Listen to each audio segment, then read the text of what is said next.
Okay, we got our head here. We're going to get it all sanded down. We let it set up and dry real good. So now we're going to sand this all down smooth. And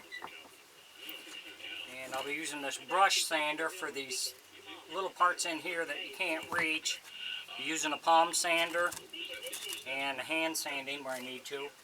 So we're going to get this all sanded down, then we'll move on to the next step. If you enjoy my videos, please like and subscribe on my YouTube page. If you have any questions or comments, put it in my comment section. I'll get back with you.